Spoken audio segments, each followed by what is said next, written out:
Links to previous episodes are given in the video description, so don't forget to like, subscribe and share the video. Marked twice, loved once. Last episode. Chapter 186. Alpha Leo's POV. I was in thought, deliberating on what to do next to continue my little test with Ava when I perceived a familiar scent by the door. I tried to figure out who it was, but I knew it wasn't Ava.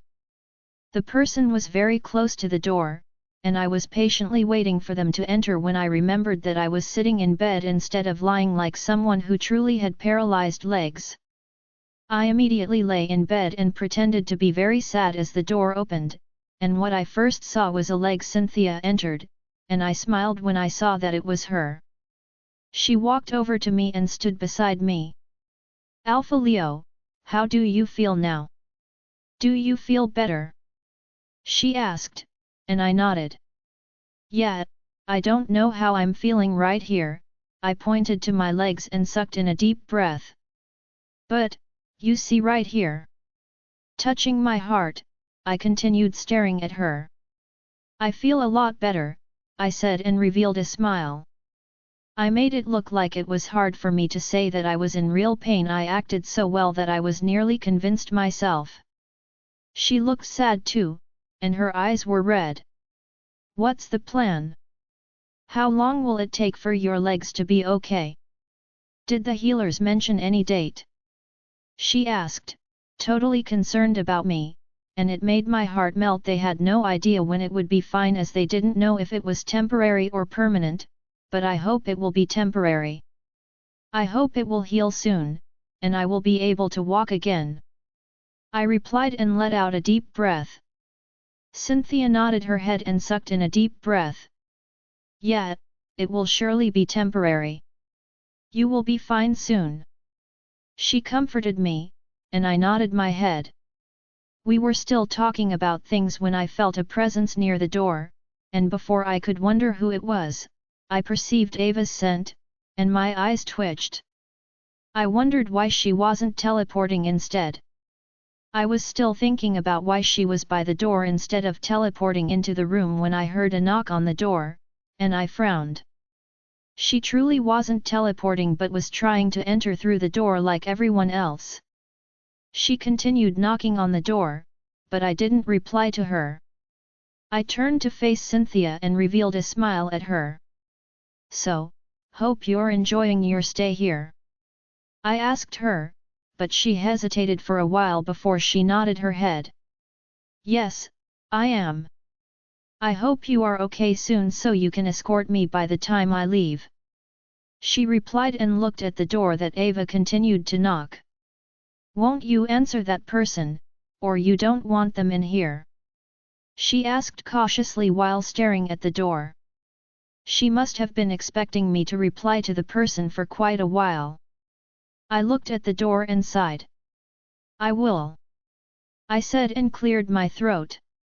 "Come in," I said nonchalantly, and the door opened immediately. Ava walked in with a cup in her hand, and with the scent, it was obvious that it was coffee that was inside the cup. She stood by the door for a few seconds and stared at Cynthia for a while without saying a word before she walked toward us and bowed a little toward me. "I brought you coffee," she said, and I rolled my eyes. "What are you doing here? I thought you left already. Why did you return, and what for?" I questioned coldly, and I saw her eyes fall. She felt disappointed, but I didn't give a damn about that as I felt even more hurt by what she did to me before. She dropped the coffee on the table beside me. "I didn't leave, and I will not leave. I have to take care of you because I'm your mate," she replied as she continued staring at the coffee on the table. I sneered. "My mate? Did you just call yourself my mate? Okay, let's take that like that, but do you think anyone will see you as a bad person if you leave me in this condition? Is that why you find it hard to leave? Because of what people would say? Then, don't worry about that because I've got you covered." I will let them know that we were planning to do a rejection even before all these happened. You are free to leave if you want to, I won't stop you, and I won't let anyone curse you either. I said to her and turned to look away. She raised her head and looked at me. I won't leave. I want to stay with you, and I'm not going to leave even if you send me away. She replied, and my eyes widened. I felt like she was telling a lie, but then, was it that easy to trust someone? Never. Even when I'm crippled like this and might never be able to walk again. Do you still want to be with me even now?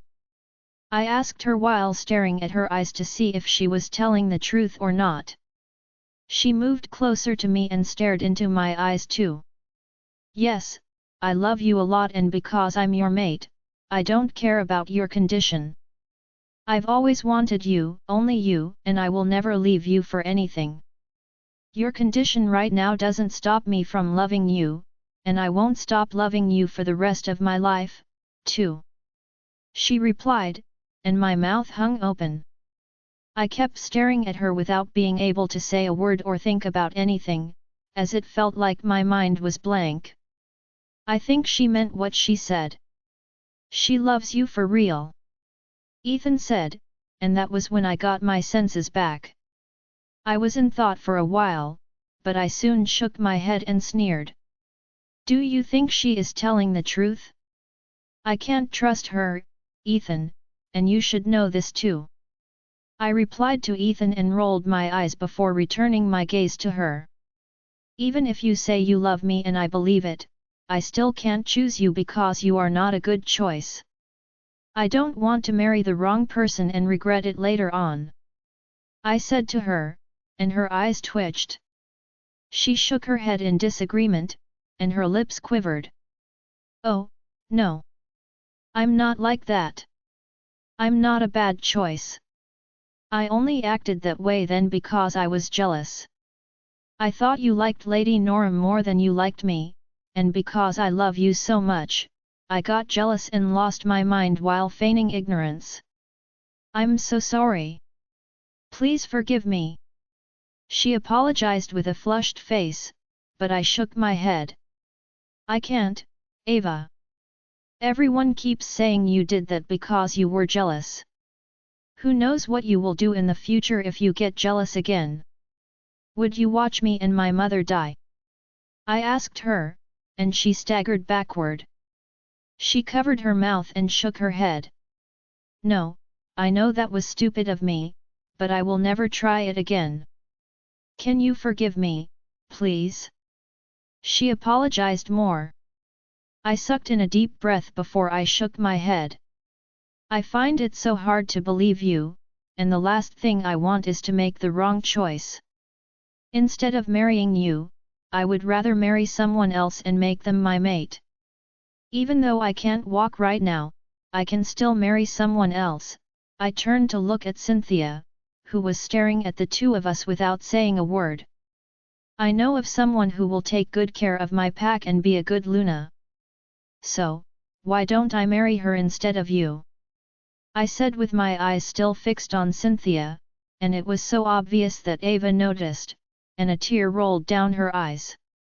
She covered her mouth and rushed out of the room. Cynthia walked over to my side and sighed. What was that, Alpha Leo? What were you trying to do? She asked, and I let out a deep breath. I stared at the door for a while before I turned to face her and smiled bitterly. I have to do what must be done. I can't sit still, Cynthia, I said, and she raised a brow. Is sending her away what must be done? It's so obvious that she loves you and wants to stay with you. Why can't you just forgive her and let her be with you? She asked, but I shook my head instantly. I can't let that happen. I can't forgive her that easily, I replied and looked away. I was done with the conversation, and I wanted her to know that too. She was quiet after that, and I was glad she did, but she soon cleared her throat. But why did you lie to her? Why did you tell her that you were going to marry me when you and I know that's impossible? You acted as if you didn't like her at all and tried to push her away the hardest way," she lamented, and I smiled. That was the fun of it. Her look when I said that to her made me feel sad for her, but then, I felt a bit better because it assured me that she liked me at least. I wanted to make her jealous, I replied with a smile. Nora's POV: I was in the bathroom bathing when the door opened and someone came in. I had soap on my face, so I couldn't open my eyes to see who it was, but with the scent, I already knew it was Madison. He moved closer to me and hugged me from behind. I tried to move away from his touch, but he grabbed me and pulled me back. "Madison," I called as I smiled and turned to face him. "Do you want to wash your face?" He asked me and I nodded as I still couldn't open my eyes to see him for fear of the soap on my face entering my eyes. He chuckled and soon water poured on my face and washed away all the soap, after which I opened my eyes and saw my man right in front of me. Why are you here?" I asked while pouting as if I didn't want him around when he and I knew that his presence was exactly what I needed. "You know we can't do anything here, right? We are not at home and Julius is around too. We can't do something in a room he is sharing with us because he might come in any time," I said worriedly, but he just smiled and shook his head. "You don't need to worry about that. Our little Julius is playing with Lady Christabel and will be spending the night with her," he explained, and my eyes lit up. "So, you mean we have all the night to ourselves? We can do whatever we want tonight?" I asked with a pleasant look on my face, and he chuckled. "Yeah, wanna get naughty?" he asked and my face flushed. I felt shy, but that made my body turn hotter. "Tell me, what exactly are you doing here?" I questioned while feigning anger, which made him laugh. His grip on my waist got tighter, and he planted a kiss on my lips. "That's because I want to see you so badly that I can't wait anymore. I wanted to wait in the room and see you when you come out, but it was too hard on me," he replied and I laughed. "So, you miss me so much?" I questioned, putting on a straight face. He put on a straight face too and nodded, "Yes, I missed you so much I could die." "How could you make a man miss you so much? What are you, woman?" he asked with a questioning look which looked so amusing that I couldn't help but lower my head a little and chuckle before putting on a straight face again. "Well, that's because I'm so beautiful that no other lady can take my place in your heart, or are you doubting this beauty in front of you? Or," I stopped and pulled in, I stood on my toes and blew air into his ears, "did you fall into the trap of this seductress? Oh, well. I'm so perfect in it that you can't help but fall head over heels for me." I teased and smiled a little. "I will try to understand you, young man," I said to him, and his eyes widened. Madison bent his head a little and searched my eyes. "How?" he asked as if he was curious about something. "How could a person be so perfect and skilled? Are you sure you are not a moon goddess in human form?" Did the moon goddess possess my wife?" he asked and I laughed. "Moon goddess? What? Well, maybe I'm her favorite baby. I've gotten myself a cool and handsome young man, thanks to her help." I moved back a little and threw the soap I was holding to the floor. I looked at him from his head to his toes and realized he was only wearing his boxers and something dangerous was bulging down there, which made my cheeks turn red. "You look quite prepared. Ain't you scared of the wrath of this pretty girl?" I asked and he shook his head. "Not even a little bit. I decided to give her my life and everything that had to do with me the moment I took her hand in mine. I don't care anymore, I want to be inside her and I want her to feel me inside her too." I want her to beg me for more and make me come inside her. I want her to scream my name most beautifully and make me so horny so that I can lose my mind completely," he said, and my mouth hung open. Madison had always been naughty and a lover, but he had never done it this much before. He made me feel like we just started dating, and my heart started racing for him. I felt like I should run into his arms and open my legs wide for him to penetrate me right then, but I had to hold myself back. It took me so much to be able to control myself, but I was finally able to do that, and I looked at him with eyes full of desire and lust. "Okay, hottie, come to mummy. Mummy, gonna make you scream hard. She gonna make you moan into the air while she lets you rock her hard. Come here, hottie, come have a taste of mama," I said coyly as I moved back a little and rested my back on the wall. I hung my head back and pushed out my breast. "Come quick," I said as I felt his burning gaze on me. He was coming very slowly toward me and his eyes were fixed on my body. He couldn't stop checking me out, and it made me so excited that my body could move him so much. Seeing that he was about to get to me, I turned my back, placed my 2 hands on the wall, and pushed myself back, right toward him. "All ready for you, baby," I moaned as he grabbed my waist and started rocking me hard with his shorts still on. He did that for a few minutes before he made me stand straight with my back still turned to him, and he started kissing my neck. I raised my neck to give him more chance to explore my neck, and my bad man took the bait instantly.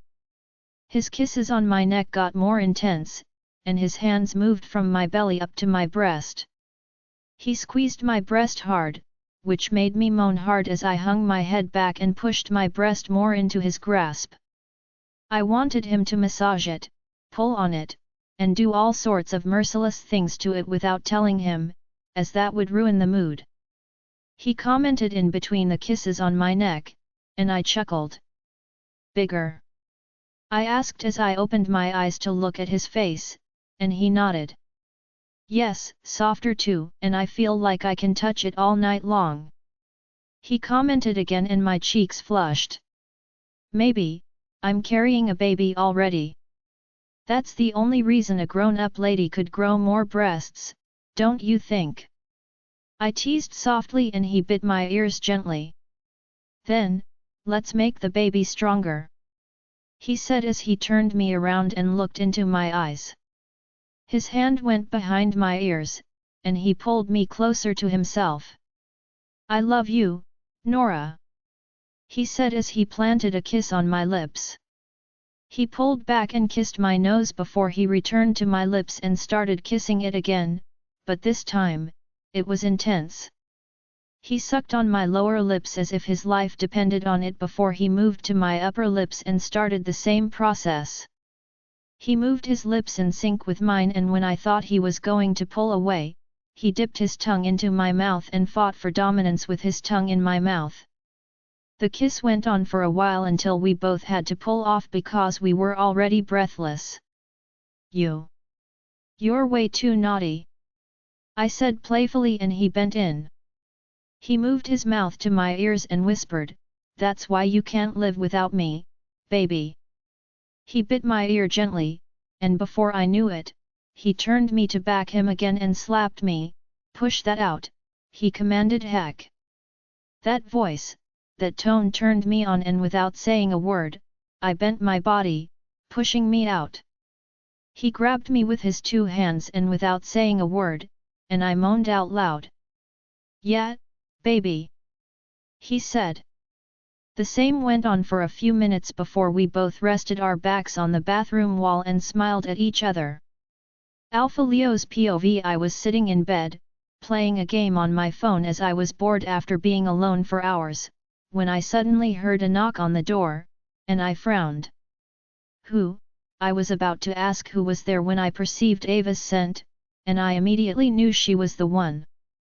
I ended the game, switched my phone off, and laid back in bed, pretending as if I hadn't stood up at all. "Come in," I said, and the door opened. I was about to cover my head when Ava walked in and moved toward me. I turned my head to look at her, and I was surprised when I saw her with a tray in hand, and from the aroma entering my nose, I needed no one to tell me that it was my breakfast. My stomach growled silently, and a smile secretly appeared on my face. I was glad to see her but refrained from showing it to her, and she smiled weakly at me before moving to the table beside my bed and dropped the tray. She was serving the food when I looked at her and sneered. "What are you doing here? Have you turned into a maid?" I asked, and she raised her head to look at me. "It's the work of maids to serve me breakfast. Did you sign up for a maid job here?" I asked, making sure my voice was as cold as it could be. I wanted her to feel my anger, which I doubted still existed in my heart, but instead of feeling disappointed as I had expected, she smiled and returned to what she was doing. "I don't see anything wrong in serving my maid his breakfast, and I'm happy to be the one doing this," she said, and I frowned. "So, now you know you're my mate?" I asked, and I heard a loud sigh that came from her. "Can you just forgive me already? I know my sin already, and I'm very sorry." She apologized, as she had always done, and I rolled my eyes before looking away from her. Resting my two hands on the bed, I tried to sit up in bed while pretending that it was difficult. I continued to struggle, and she rushed over to me. She held my hand and tried to help me up, but I shoved her away and sat up myself. "Don't think I need your help," I said to her, and my eyes went to the food she placed on the table. The aroma was already making my stomach ache, and I couldn't wait to eat it while also wondering who made it. She followed my gaze and made an "oh" sound. She spread the towel in her hand on my lap before returning to carry the food, and she placed it on my lap. She gave me the cutlery, and I instantly dug into the food. I took the first bite, and my eyes widened. I raised my head to look at her with many questions on my mind, but our eyes met, and I looked away without saying a word. However, I did not fail to see the soft smile on my face as she looked at me with curiosity in her eyes. "Is it good? Is it to your taste?" she asked, but I ignored her and continued eating the food without paying her attention. "I made it. I wanted to make something for you myself, so I did this," she said, and my eyes widened. I was surprised to know that she could cook so much. The food was so yummy, it melted in my mouth the moment it entered it, and the ingredients seemed to blend well, creating a perfect work of a cook. It was simply perfect, and I loved it. I would have loved to praise her, but I knew I shouldn't, so I just shook my head and let out a deep breath. "You still have a lot to learn. The food isn't as tasty as it should be," I said, and I saw her face fall. It was obvious that she was disappointed, and it pained me a little. "Leo," Ethan called, and I raised a brow as a response. "Don't you think you're already going too far? This has been going on for days now, and we can see her sincerity already. Can't you just forgive her and put an end to all this?" Leo asked. I smiled and shook my head. "Do you think all that is real? A few more days now, and she will run away. She is only pretending, Ethan. You will see it very soon." "She is not that sincere," I replied to him and nodded my head. Yes, that was how Ava was, and I was sure she was only pretending at the moment. "But Leo, I don't think this is right anymore. This plan is getting out of hand, and I'm no longer supporting it. Can't you see you are hurting her, and she is our mate? You still know this, right? Why can't you just let this go? You are being too stubborn, which is unlike you. You've changed a lot, and I'm still wondering what has gotten over you. Forgive her and let this end. Make her happy again." "You, Ethan continued scolding me until I lost my patience. I was frustrated, and I felt like punching the wall, but I held the anger in and grunted. I looked at the food on my lap, but I had lost my appetite. Although it was so delicious that it felt like I could finish it and still ask for another plate, I had lost appetite in it because of Ethan's blabbering, and it annoyed me. I carried the food and placed it on the bed. "Take this away.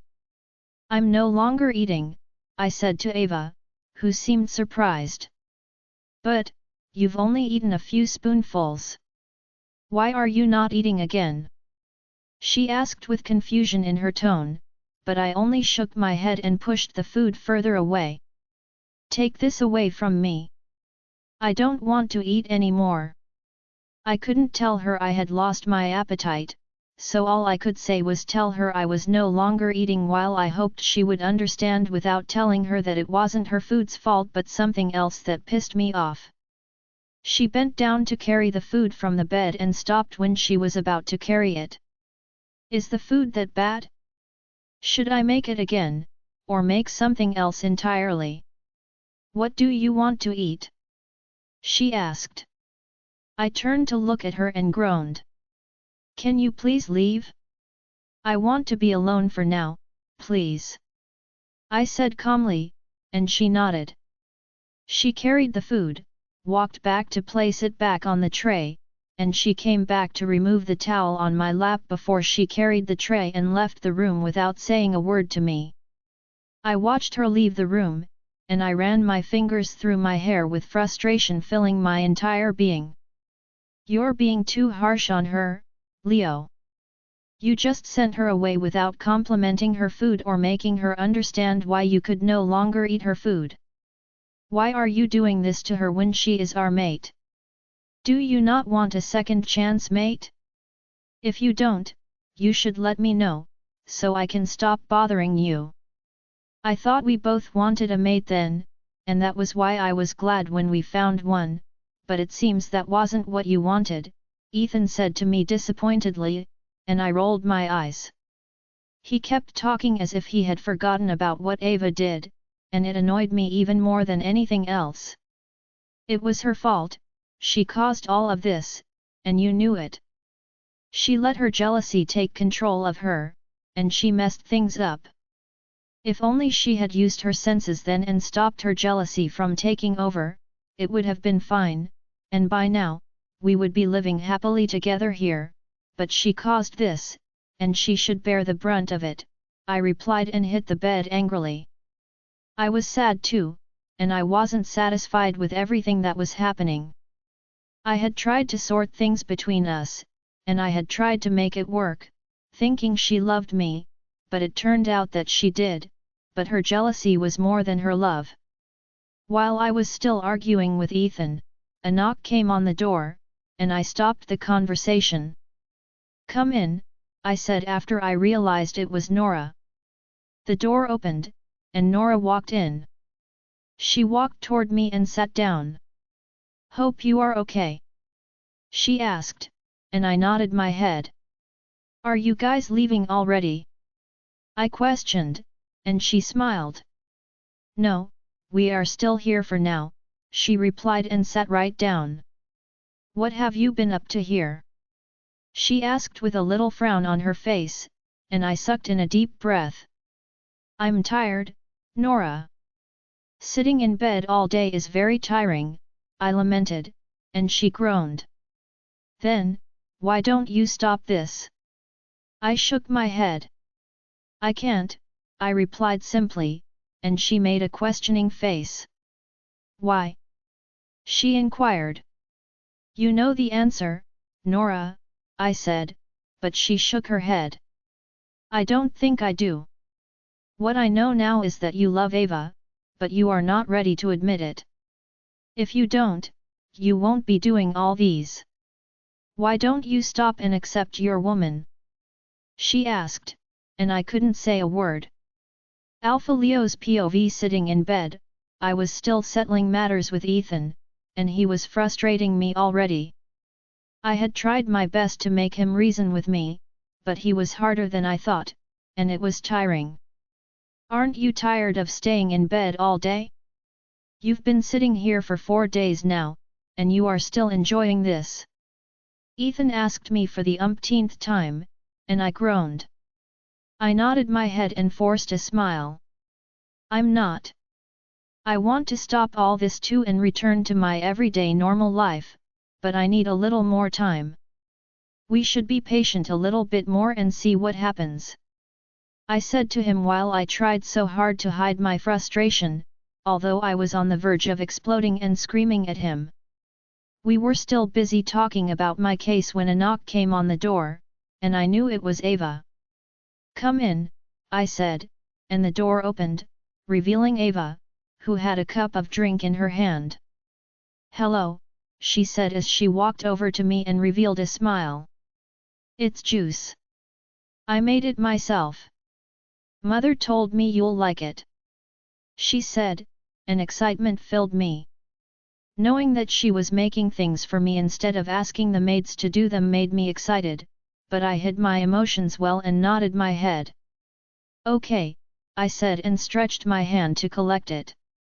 Her smile became wider as she moved closer and handed the cup to me. I held the cup, and mistakenly let it slip off the next seconds, and the juice poured on the ground while the cup shattered too.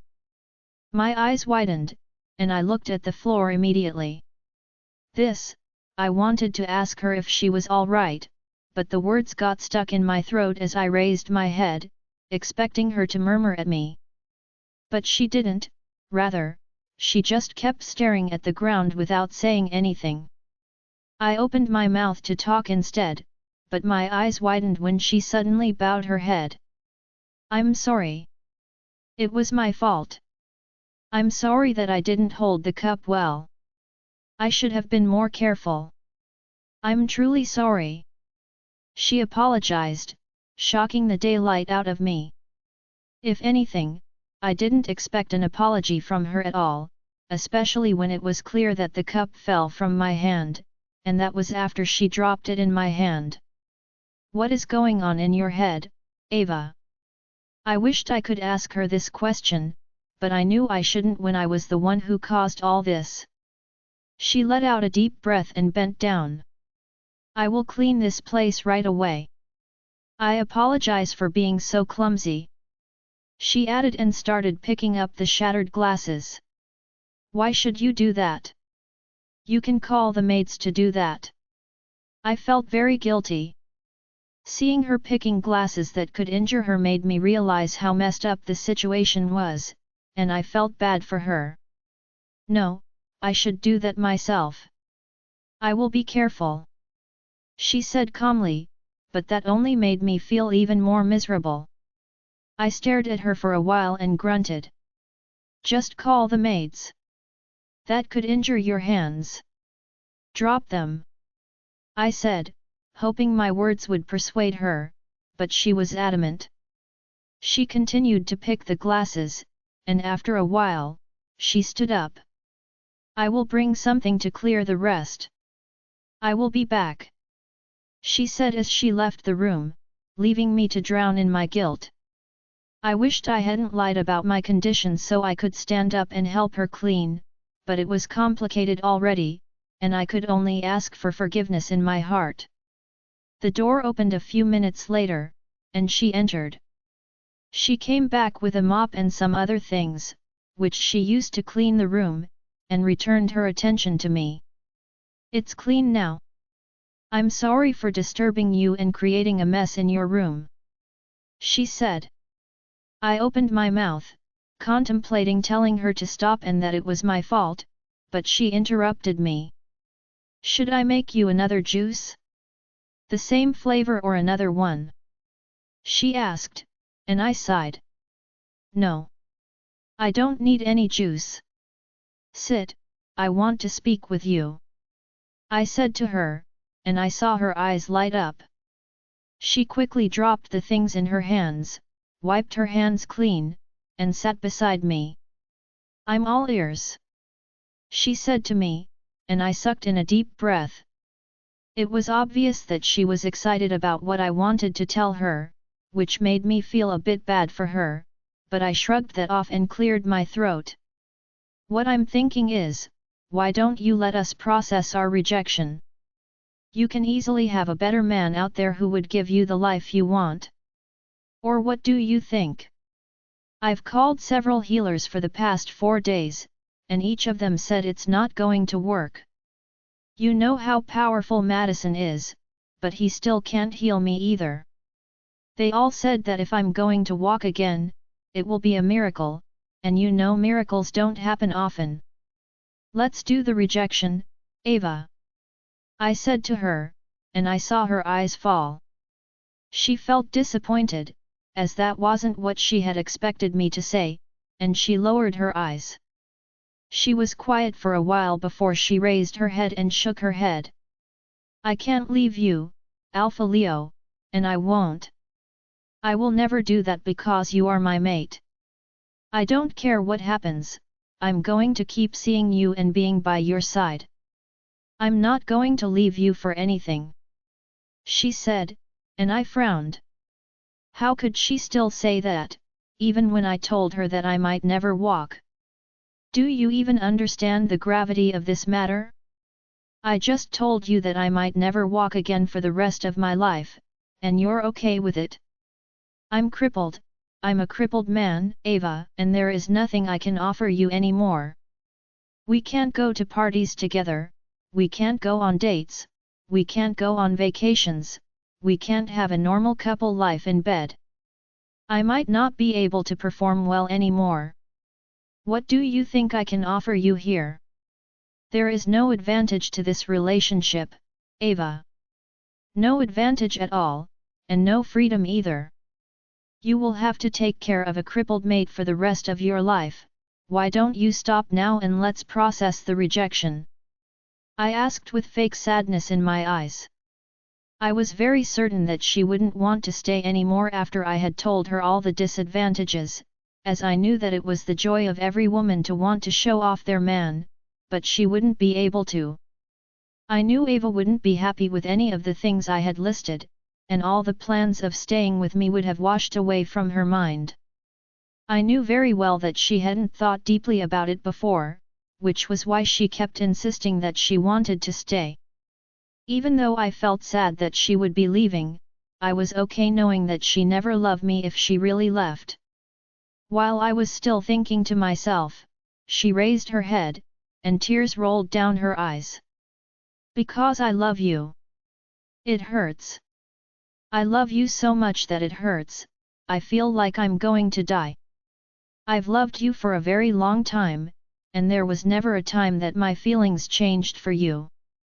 When I saw you with Nora, when I knew you didn't love me, when I knew another woman had a bigger space in your heart than me, and when you kept pushing me away, I never stopped loving you because I love you too much. This way. I don't think I will ever love anyone else this much anymore. I can't leave you, Alpha Leo, I can't leave you at all, she said to me as she wiped her tears and put on a straight face again. She was determined, and I could feel it. I knew she would never change her mind about the decision she already made, which made me wonder what kind of person she was. What kind of woman would want to stay with a crippled man when they are so pretty and could get any man they wanted out there? I couldn't stop wondering about what she really wanted from me to make her love me so much. Then, will you marry me?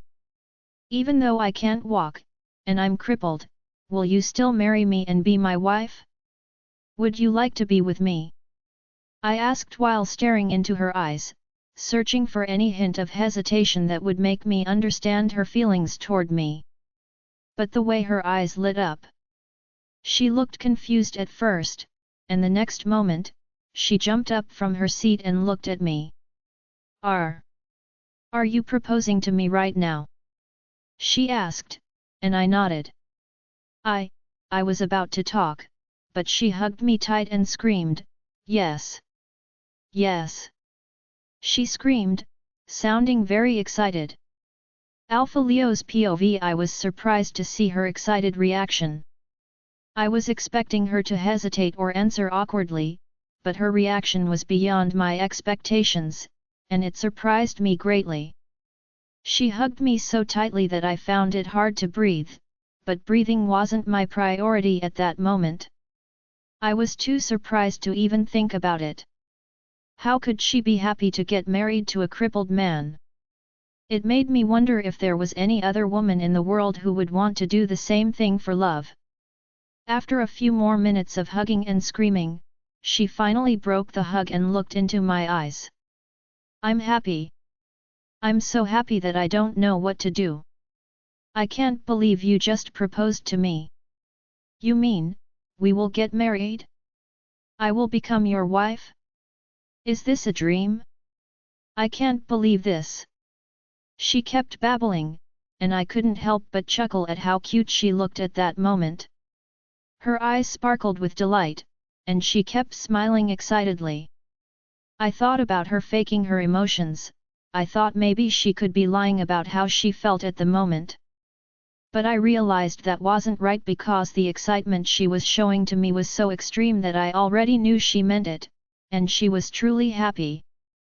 Thank you very much. I'm so grateful. Thank you for forgiving me and accepting me back. I thought I would still have to beg for forgiveness for a long time before you forgive me and accept me back, but you are so kind. Thank you so much for accepting me back into your life and upgrading my position in your life. I'm so glad. She was finally able to control herself a little, so she appreciated my decision a lot calmer than earlier, but the big smile never left her face. It's okay, I replied and smiled back at her. Her face flushed, and she lowered her head as she covered her face, shyly.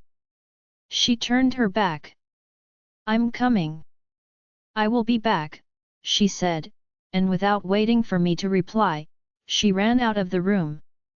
I couldn't stop myself from thinking about what she wanted to do, but most of all, there was something I needed to sort out as fast as possible, so I immediately reached out to Madison through the mind link. Can you come to my room? Let's see, it's urgent. I said to him. I will be right there, he replied, and the mind link ended. A few minutes later, Madison entered the room and walked up to me. What's up? He asked, and I smiled. I'm okay, but there is a problem, I replied, and he frowned. A problem? What problem is that? He questioned, and I sighed. I looked at the door, trying to sense if anyone was there, but there was no one, and I sighed in relief. It's Ava. I asked her to marry me, and she agreed, I said to him, and his eyes lit up. Really? She agreed? This is great news. Congratulations, man. He said excitedly, and I grunted. You know this wasn't my plan, Madison. I expected her to reject me, but she accepted me instead, and now we have to get married. I didn't plan it this way, and you know it, I said to him, and his smile died down. He stared at me without saying a word for a while, which made me feel as if I had gone too far, and I let out a deep breath. Don't misunderstand me. I didn't mean that I hate the fact that she said yes, but I'm just confused. I don't know what to do, I added, and that was when his expression returned to normal. He must have really misunderstood me earlier. Do you love her? Do you want to be with her? He asked me boldly as he moved closer to me, and my eyes twitched. I had never thought about it before. I don't know, Madison. I'm so confused about it, I said to him, and he sighed. If you love her, then go for her. Don't miss this chance because of her past attitude. She might have changed for real, and I would like it if you give it some thought and make a decision after that, he advised, and I sucked in a deep breath. Thinking about it, I realized that my anger toward her had really clouded my feelings toward her, and I had no idea if I loved her or not, which was confusing me a lot. I don't know, Madison. I feel like I've been angry for too long, and I don't know what I feel anymore, I replied dejectedly as I sat up in bed and hung my head. Madison was quiet for a while as he seemed to be thinking about something. I think the moon goddess has a reason for bringing you two together. She must have done it for a very good reason. You should try to forgive her so you two can have a good life while you also look forward to finding the reason the moon goddess brought you two together, or what do you think? He asked me, and I realized he might be right. I was about to reply to him when the door opened, and Ava came in with a big smile on her face. She bowed to greet Madison and handed me a cup of water. Have this, she said, and I collected the glass from her. I looked into her eyes, and I figured that she must have left the room earlier to do something to calm her heart. She must have been so excited that she had to do something to control her emotions, but thinking about that only made my feelings more complicated. Do you need anything else? Is there something you would like me to get for you? She asked me, but I only shook my head, feeling uncomfortable with the way things turned out. This wasn't how I had planned it, and it made me feel awkward about everything. Madison tapped my leg, and I looked at him. I'm leaving, he said to me, and I nodded before he walked toward the door and left the room, leaving me alone with Ava and increasing the amount of discomfort in my body. Do you feel pain anywhere? Is your body aching anywhere? Your legs?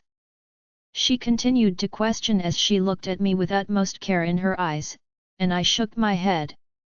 I'm not feeling pains anywhere. It's just that I can't feel my legs. I'm okay except for that, I replied, and she sighed. Don't worry about that, okay? Not being able to use your legs doesn't mean you can't do anything else. There are a lot of things you can do without your legs, and you are a special person. Nothing can hold you down, not even some unknown poison. I believe you can do everything because you are you, she tried comforting me, but I just continued to stare at her without saying a word, while different thoughts ran through my mind. Is she aware that I'm okay and that I'm only lying about my legs? I asked Ethan, as that was the only reason I could think of. How could someone be so excited to marry a cripple? She doesn't. She is just sincerely happy, Ethan replied to me, and that confused me even more. I just couldn't register what was happening in my head, it was totally like a dream to me. Why is she so excited to marry me, even when I told her I can't walk anymore? Is she naive or what? I asked Ethan with a confused tone. She is not naive. I guess she just likes you that much. She likes you so much that she wouldn't mind marrying you even if you can't walk, he replied, but I still found it hard to believe that. What are you thinking about? You seem to be in deep thought, Ava asked, as she seemed to have noticed my silence, and I shook my head. Nothing. I'm just feeling sleepy. I want to sleep, I said, rubbing my eyes as if I was truly feeling sleepy, and she made an "oh" sound. So, do you want me to stay or leave? She asked sweetly, and I yawned. I would like to also think about some things alone, I said, indirectly sending her away, and I was glad she understood me immediately, as it would have been a hassle to start explaining everything to her again.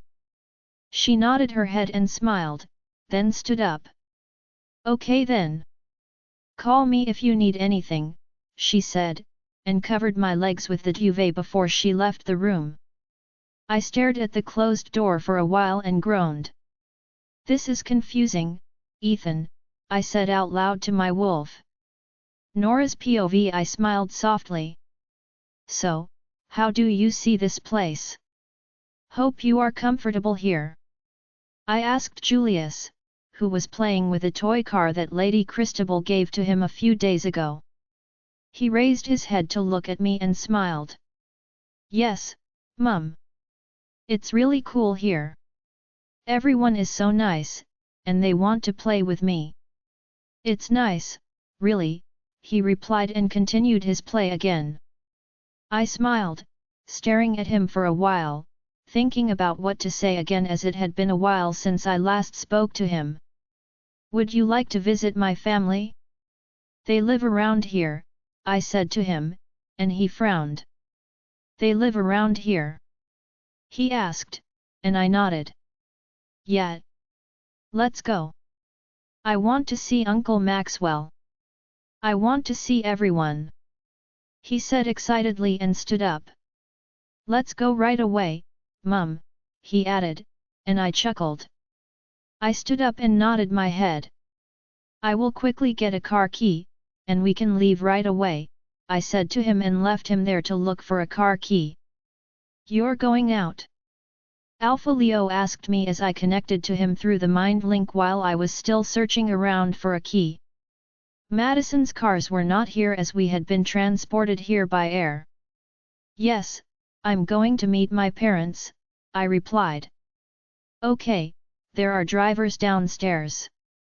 You can ask any of them to take you there, he said, and a smile appeared on my face. That would be nice too, as I was tired already. Okay, sounds cool. I will do that, I said and immediately returned downstairs. I was about to climb down the last step when Julius ran over to me and asked, Mum, have you found the keys? Let's go now. His excitement warmed my heart and made me feel happy too. I watched him run out of the building to go and wait for me outside, and I smiled. Baby, Julius, and I want to go and see my family, we will be back before night, I said to Madison through the mind link. Okay, don't stay out too long. Take care, he said, and the mind link ended there. I stepped out of the mansion and met Julius speaking with a man. The two were talking and laughing, which surprised me. Julius, I called, and he turned his head to look at me. Mum, meet my new friend. He is so funny, his tiny voice sounded funny to my ears as he addressed the old man as his friend. I turned to the man. And? Who are you? The man bowed immediately. I'm a driver, Ma, he replied, and I smiled. Ah, that's great. I was about to ask one of the drivers to drive my son and me somewhere. Can you drive us then?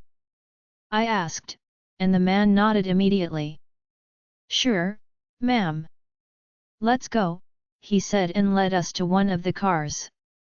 He opened the car, and we got in before he started the engine and got on the way. A few moments later, we got to my family's house, and I knocked on the door. The door opened, and it was my mother. Nora. She called excitedly as she opened the door wider to let us in, and we entered. You didn't tell me you were coming. Oh. It has been so long. It was obvious that she was happy to see me, but it wasn't the same for me, so I just entered without saying a word. Where is Dad? I asked as soon as I entered the sitting room and sat down. He's upstairs, she replied, and I nodded my head. I turned to look at her, and my eyes twitched when I saw Julius in her arms. The way they were talking and playing with each other made me feel like they were true families, and it made me wonder if this was the same mother that bullied me so much when I was younger. The same mother that made me feel worthless of myself and made my life miserable for a long time. While I was still thinking to myself, I heard footsteps from the stairs and turned my head to see who it was, only to see that it was my father. Oh, Nora! You're here! He said with a thrilling voice, and I nodded my head without much of a reaction. Yes, Julius wanted to see you, I said to him, and he nodded his head with a smile. He walked over to my mother, who was holding Julius in her arms, and touched his face. Such a handsome boy, he commented, and Julius blushed. My mother smiled. I will have to excuse myself and Julius. I want to take him around the house, we will be back, she said, and before any of us could say a word, she had rushed away with Julius. Her excitement was leaking everywhere. After she left, I was in the sitting room alone with my father, so I turned to face him. How is Vera? Are you hearing from her? I asked, and he sucked in a deep breath. No, it has been a while since we last saw her.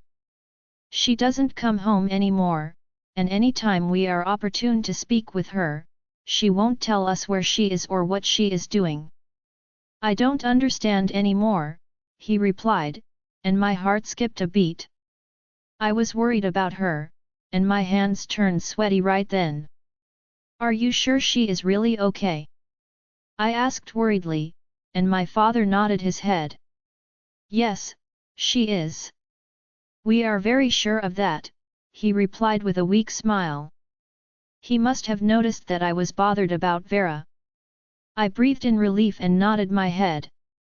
That's great then, I said and relaxed my back. We didn't say a word to each other again for a long while, and I was about to fall asleep while sitting in silence when my mother returned with Julius. He looked even more excited when he came back, and it made me happy too. Let's go now. It's getting late, and your father will soon start worrying about us, I said to Julius, who nodded his head and came over to my side. Okay, Grandma, Grandpa, I'm leaving now, he said, and my mother laughed. Okay, my boy, she replied and waved to him. I walked toward the door before I turned to look at them and bowed. Bye, I said, and without waiting for them to reply, I left and returned to Alpha Leo's mansion. On getting to the mansion, the first person I saw was Ava, who ran over to me with a very big smile on her face. Lady Nora, I've been looking for you for a while now, she said with a playful pout, and I chuckled. What's it? I was out to pay a visit to my parents. They live around here, I replied, and she nodded her head understandably. Guess what? Alpha Leo proposed to me. He wants to marry me, she announced, and my mouth hung open. I was shocked, I couldn't believe that was true at all. Alpha Leo didn't tell us that was part of his plan, and I wasn't expecting something like that either. But when I saw the happiness shown on Ava's face, I couldn't help but smile. That's very cool. Congratulations, Ava. I'm so happy for you, I said to her, and she blushed hard. I owe it to yours and Lord Madison's help. Thank you so much, she said, and I shook my head. No, it's your perseverance that paid off, I said to her, and that was when Julius grabbed my hand, attracting my attention to himself.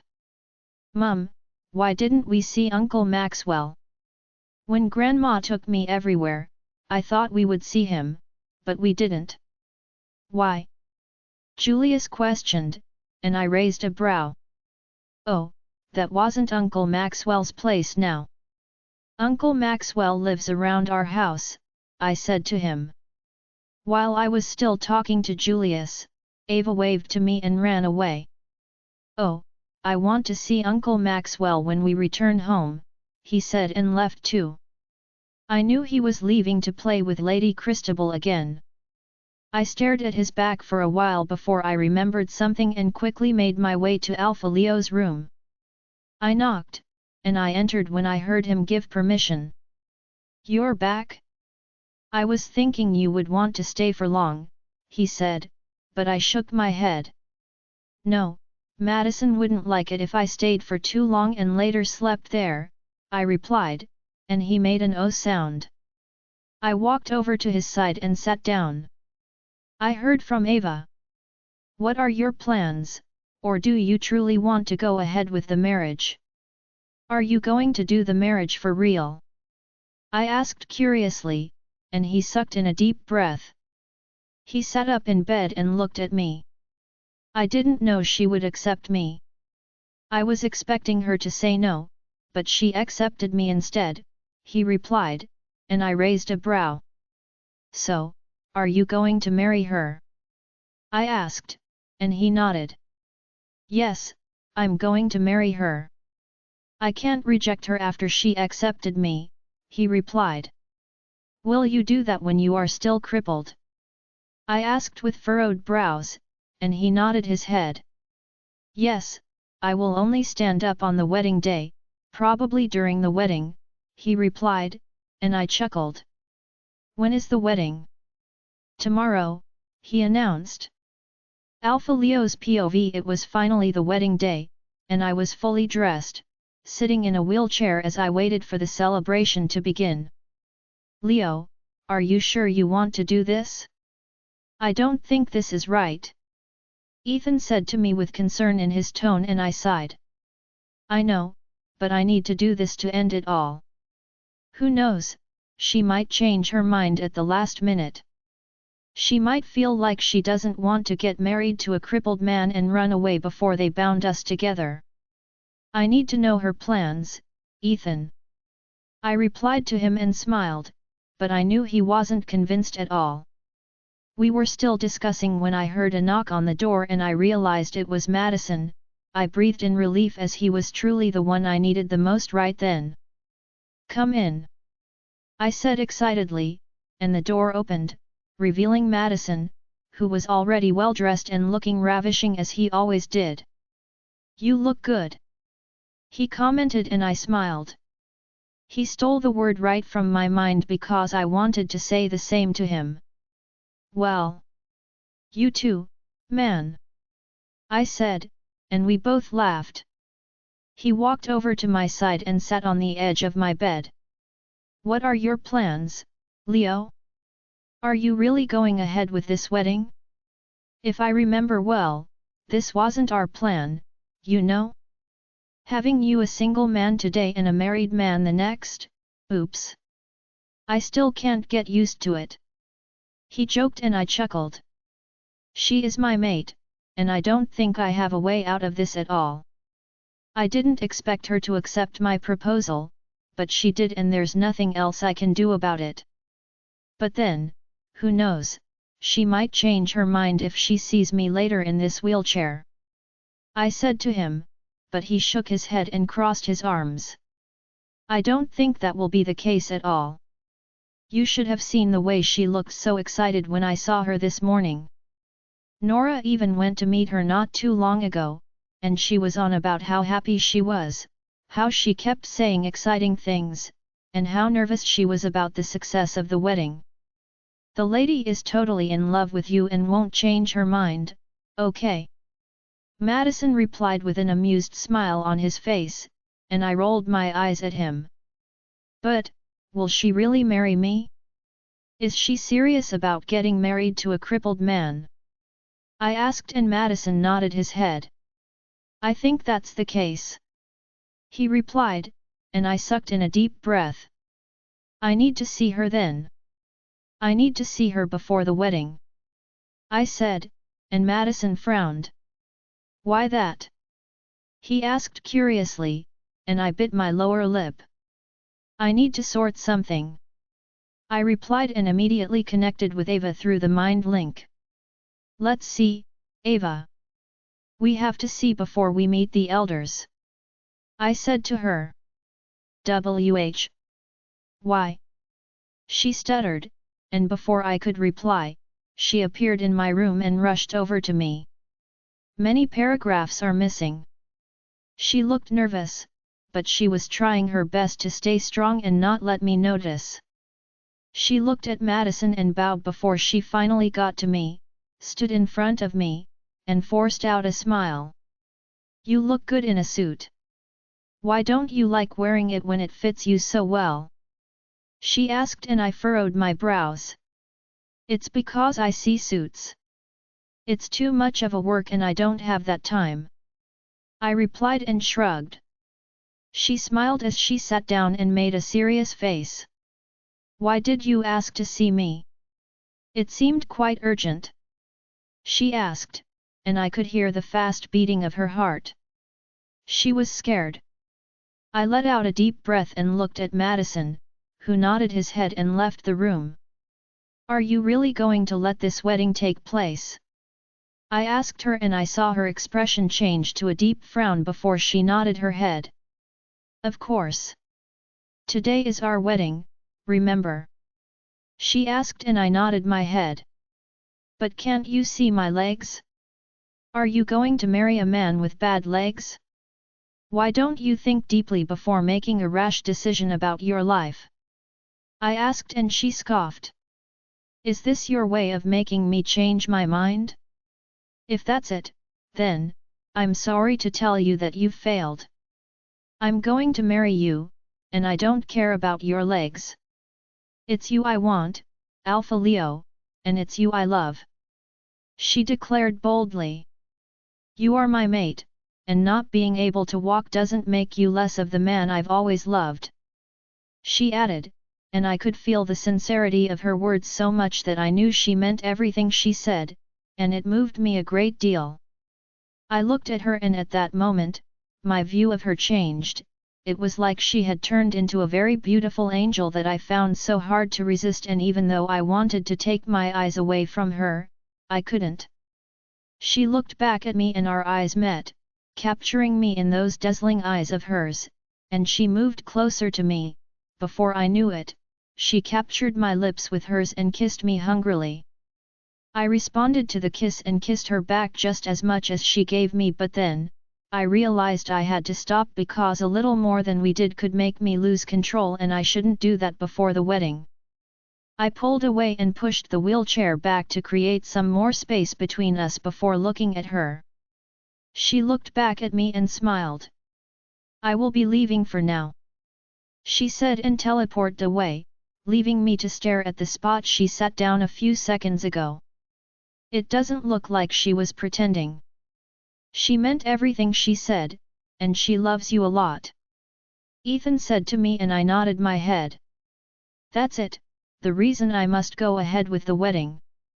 I will stand up during the wedding and let her know I can walk. I'm going to marry her, Ethan," I said excitedly to Ethan, who I knew would be as excited as I was, as he had gotten used to Ava even before I was able to. I was still discussing with Ethan when I heard a knock on the door. "Come in," I said, and the door opened, revealing my beta, who was already dressed too. He entered and bowed. "It's time. Everyone is waiting already," he said, and I smiled. I had asked him to invite only a few people, and he told me that was what he did. "Okay. Let's go then," I said, and dragged the wheelchair forward, but he rushed over to me and stood in front of me, ready to help me push the wheelchair, but I stopped him before he could do that. "How will you get down the stairs? I don't think you are ready to stand up now, and you've never used the wheelchair before," he said worriedly, and I smiled. "You're right, and that's why I'm going to pass the back stairs. I will climb down and sit in the wheelchair again before getting out to where people would see me. Let's go," I said, and we both left the room, after which we did what we planned, and we went to the party ground. Upon entering the garden, the guests that came for the wedding were all shocked to see me in a wheelchair, and none of them hid it away from me at all. They all had their mouth open as they stared at me. It seemed the view of me in a wheelchair was too much to take in, and they were shocked. I looked at them and revealed a smile, indicating that it was okay, before they all nodded their heads and sat back hesitantly. My beta helped me push the wheelchair to the front, where I patiently waited for my bride amidst the stares from the audience. A few minutes later, a gorgeously dressed Ava, beautiful and dazzling in a white wedding gown, accompanied by Nora, walked toward the altar to meet me, and I couldn't take my eyes off her for a second. She was smiling prettily at me, and I smiled back even before I knew it. She was so beautiful that my heart started racing, and right at that moment, a low musicale started, causing the mood to turn romantic and sweet. She walked over to my side and stood in front of me as the priest blessed us, and we both said the vow after the priest. The wedding procession went on smoothly with no one interrupting it at all, but all that while, I couldn't take my eyes off Ava, who stood beautifully at my side with a very big smile on her face as if she was the happiest on earth at the moment. "Miss Ava, do you accept Alpha Leo as your husband for the rest of your life?" the priest asked her, and with a smile that refused to wane, she nodded her head. "Yes, I do," she replied. The priest turned to face me. "Alpha Leo, do you accept Miss Ava as your wife from now on and until death do you part?" he asked, and I sucked in a deep breath. "Before I go ahead, there is something I must say," I said, and I saw the way Ava's face tensed. She grabbed the flowers in her hand tightly and looked at me with fear in her eyes. "Can't we talk about that when the wedding is over? Or are you still angry at me?" she asked, and I could see sweat forming on her head. I guess she thought I wanted to reject her right there, but was that something I could do? I shook my head and let out a deep breath. "I really must say this now, Ava. Don't worry, you will know how important it is after you see this," I said. Before she could say another word, I stood up from the wheelchair and took a step forward. She gasped and staggered backward. She looked at me with horror and disbelief in her eyes. "You," she called and staggered backward again. But this time, she couldn't balance herself on time, and I had to put my quick reflexes to action to stop her from falling. "I can walk, Ava," I said to her, and she shook her head. "How? How is this possible? But you told me you can't walk, what happened?" she asked, confused and in disbelief. I knew I had to explain everything to make her understand. I removed my hand from her waist and stood right. "I've always been fine, and nothing was wrong with my legs. I was bothered about your feelings toward me, so I decided to test you to know what you feel about me. But I didn't expect you to accept me this way. I thought you would run away if you saw me this way, and this happened," I explained, and her eyes widened. She searched my face for a while before she shook her head and took a few steps back. "How could you? How could you do this to me? Do you know the pain I went through thinking you were in pain because of your legs? I searched online all night to find out how to make you happy. I would cry all day because I thought it was all my fault. But all these were part of your games? Even after you proposed to me, instead of me trying to sleep well and relax so I can look the prettiest on my wedding day, I spent the whole night searching for ways to take care of a crippled man. I was in so much pain, I was feeling guilty and sad because I kept thinking it would have been different if I had followed you there that day. I can't go ahead with this wedding," she yelled, and before I could stop her, she teleported away from the wedding with tears in her eyes. Alpha Leo's POV, I was surprised to see that she teleported away without giving me the chance to explain the whole situation to her, and I also felt frustrated. I looked around the garden and saw surprised faces, questioning looks, and disbelief in the eyes of all the onlookers, which only irritated me more. I felt like disappearing from the scene. I searched for Madison, but he was nowhere to be found. I groaned before I rushed away and returned to my room. Entering my room, I tried connecting with Ava through the mind link, but it wasn't working as she seemed to be blocking me off. I grunted as I paced around in my room, worried and feeling guilty for making Ava's happy day into a sad one again, when I had just resolved to always make her happy. I removed the suit button, removed the suit, and threw it on the bed, feeling suffocated already. Everything was choking me, and my clothes felt like a big burden on my body at the moment. So, I unbuttoned a few buttons from my shirt and opened it to let the air enter my body so I could calm down a little and think. I was still pondering what to do when the door opened, revealing Nora and Madison, who walked in with disturbed looks on their faces. "Did you hear about what happened?" I asked Madison, knowing he wasn't there when the whole thing took place, so he might not understand what had gone wrong yet. He nodded his head. "Yes, Nora explained everything to me. It's a disaster." "Have you tried reaching her?" he asked, and I nodded my head. "Yes, I did, but she blocked me off. She doesn't want to speak to me." "I don't know what I'm supposed to do now," I replied, and we all took in a deep breath. "Now, can you see what I was telling you?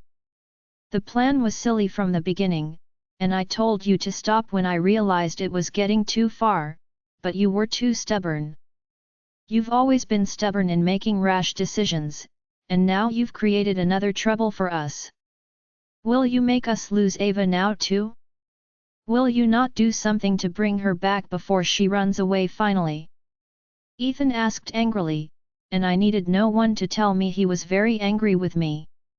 But was that what I needed at the moment? I had blamed myself enough to know that blaming myself or anyone blaming me wouldn't solve the matter. It would only make me sadder. If this were the right time to blame someone, it'd be great, but do you think I need you to blame me now? What I need at the moment is ideas on how to get to her, not you blaming me instead of thinking of one. I yelled back at him and hissed. I was sad enough as it was, but he was only worsening the matter by making me feel more miserable. Was a mate that much more important than myself? I was angry, sad, frustrated, and worried until Nora cleared her throat, and I looked at her. "I will try connecting with her to see if she will want to speak with me." "Let's see," she said, and my eyes lit up. I hadn't seen them together much, but I knew they'd gotten close, and I felt like Ava might not want to ignore her like she did to me. "Go ahead, please," I said to her, and she nodded her head. She tried connecting with her, and soon, a smile appeared on her face before she gave Madison and me a thumbs up. She was silent for a while, but after a few minutes, she took in a deep breath and looked at me. She told me she is fine and she just needs some time alone, but she refused to tell me where she is. I tried all the tricks I knew to make her tell me, but she knew I would tell you, and she told me she is okay by herself, she replied to me, and I frowned. She wouldn't even tell Nora her whereabouts. "This is going to be long," I mumbled to myself and groaned. "Don't worry, I'm sure she will be back," Madison comforted me, but that only made me chuckle bitterly. "You don't know Ava. When she sets her mind on something, she will do it for sure. She won't return to me, I know it," I replied, breaking my heart into a million pieces as I ran my fingers through my hair and grunted. "I don't think that's so, Alpha Leo. Ava loves you so much, and I'm sure she won't be able to live without you. She is just angry at the moment, but she will be back when she can sort her feelings," Nora defended her, making me wish that she truly knew Ava more than I did and that what she said would happen for real. But I was the only one who knew how stubborn Ava could be. She hated me at the moment, and I doubted that would ever change for the rest of our lives. But I was done arguing with Nora and Madison. In fact, my head was starting to ache, so I sighed and looked at the two of them. "I want to take some fresh air outside. Let's talk about this later," I said to them, and before they could say another word, I rushed out of the room, leaving them there. I returned to my main room, which I hadn't been to in days. I had missed the room so much, but it wasn't the time to think about the room. I sat on my bed and tried connecting with Ava again. I thought she would block me as she had been doing, but surprisingly, she replied to me. "Ava, please, don't cut me off and listen to me. Where are you? I can come and meet you there so we can talk. Where are you at the moment?" I asked her impatiently while hoping that she wouldn't end the conversation without telling me where she was. Why do you want to know? Her soft yet sad voice replied to me, and I sighed bitterly. I'm sorry, Ava. I'm so sorry. I tried apologizing even though I knew it wouldn't move her a bit. How could you? I trusted you. How could you do this to me? Were you unsure of my feelings toward you, or do you think I was deceiving you all this while? She asked, and I hung my head. It was true, I didn't trust her or everything she said to me, and I was unsure of her feelings toward me.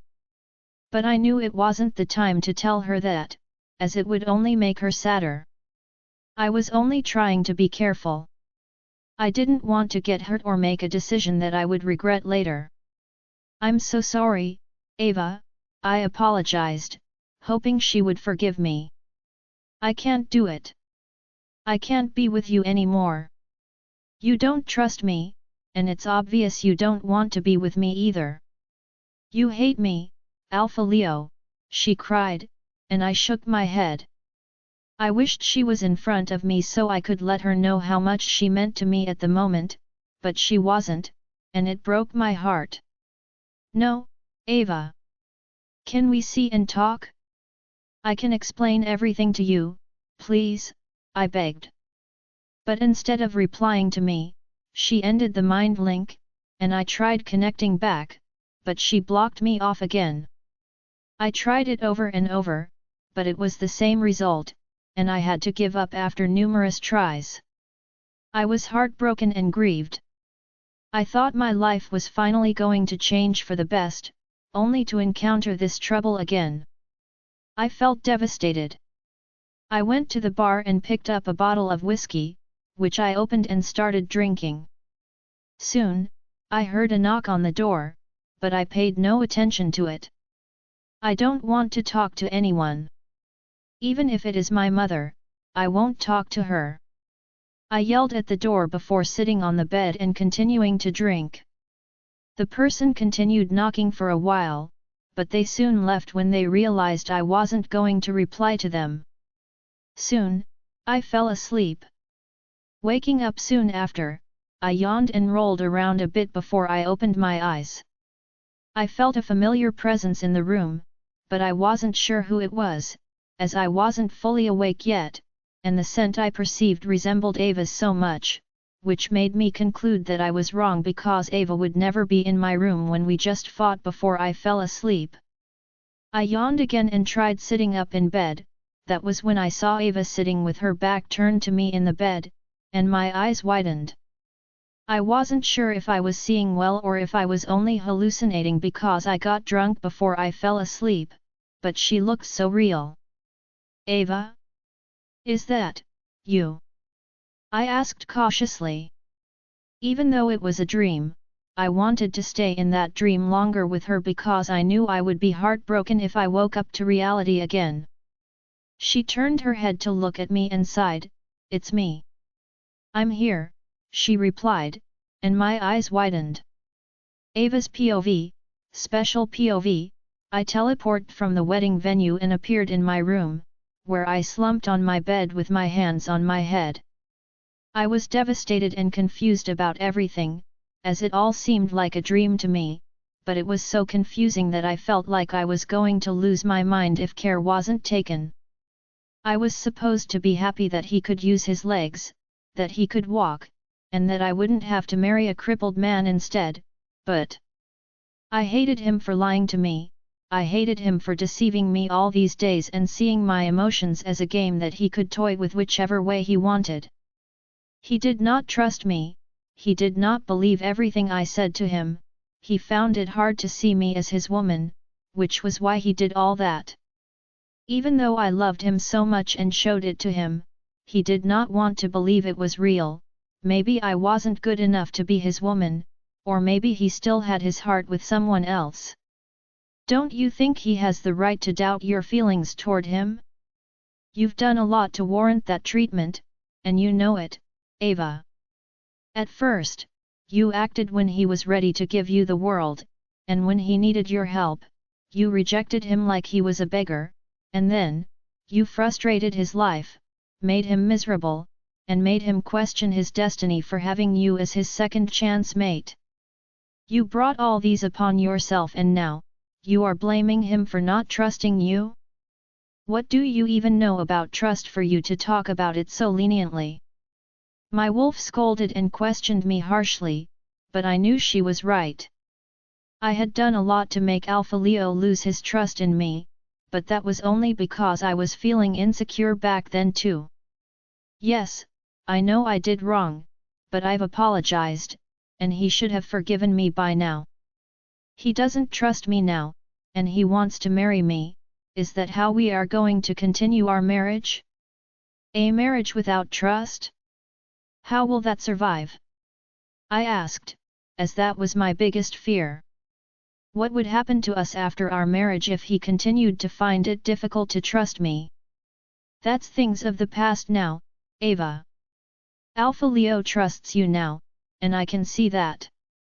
He wouldn't stand up to tell you the truth if he still doesn't trust you. She replied, and my eyes twitched. I wish what she said could be right, but I knew it wasn't because I was sure that Alpha Leo still did not love me or trust me enough, as my wolf was claiming. I let out a deep breath and lay in bed. I had to take my mind off the whole thing and try to think of what to do next. Laying in the bed, I could feel him trying to connect to me, but I rejected the mind link, and tears rolled down my eyes. I wasn't in the mood to speak to him, as the fear of never being loved by him was slowly eating me up from inside. I remember the day I first saw him. I was still a kid back then and he saved me, and since then, I have fallen in love with him and wanted to be his woman. It was that day that I prayed to the moon goddess that if I was going to have a mate later in life, I wanted him to be Alpha Leo or someone like Alpha Leo because he was the perfect example of a man I wanted in my life, and a few years later, I met him again, and I realized he was my mate. I realized when I met him again that he was my mate, which pulled my revenge plan backward. Many paragraphs are missing. I had returned to kill him and everyone around him, but when I figured out that my revenge subject was him, I felt weak in the knees and couldn't go on with my plans. I started watching him from then on without him noticing, and I felt sad when I realized he was in love with someone else and might never be mine, unknowing to me then that the moon goddess had other plans in stock for us. The memories put tears in my eyes, and I couldn't help but release them. I grabbed my pillow and held it tight as I cried out my pains like there was no other day. I cried in pain alone in my room as many more memories flooded my brain, making me even more heartbroken than I already was. Everything went downhill the day I confessed to him, and he never asked to see me since then. I waited for him for several days.